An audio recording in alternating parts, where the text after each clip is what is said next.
cette baisse énorme des prix du pétrole, on parle d'une baisse de 30% de la demande pour le pétrole à cause de la crise du virus, du coronavirus, et bien cette baisse des prix du pétrole porte atteinte à l'industrie pétrolière de schiste américaine qui produit de nombreux emplois. Lorsque les prix mondiaux du pétrole descendent trop, eh bien l'industrie pétrolière de schiste américaine n'est plus rentable et donc il y a des pertes d'emplois dans cette industrie.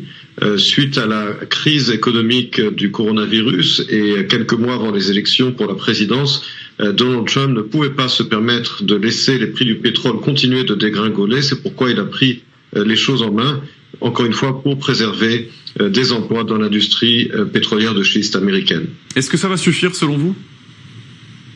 Alors, les prix continuent de baisser. C'est-à-dire que les prix, d'abord, comme je l'ai dit, avaient énormément baissé à cause de la chute de la demande.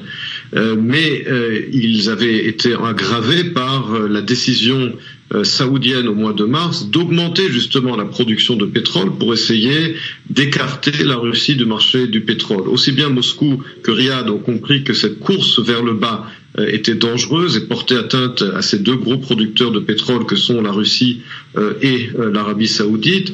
Et Moscou a fini par comprendre qu'il lui était préférable de coopérer avec les États-Unis pour essayer d'obtenir ensuite la levée des sanctions contre la Russie. Pour l'instant, le grand bénéficiaire de tout cela, de cette baisse des prix du pétrole, c'est la Chine qui a renfloué ses stocks de pétrole. Et donc je pense qu'en dépit de cette décision de réduire de 10 milliards de barils par jour, ce qui est énorme, jusqu'au mois de juin, je pense qu'il faut s'attendre à ce que les prix du pétrole continuent d'être bas dans les prochains mois, parce qu'on ne voit pas pour l'instant une reprise de l'activité économique des grandes puissances. Merci beaucoup Emmanuel Lavonne, professeur de relations internationales à l'Université de Tel Aviv.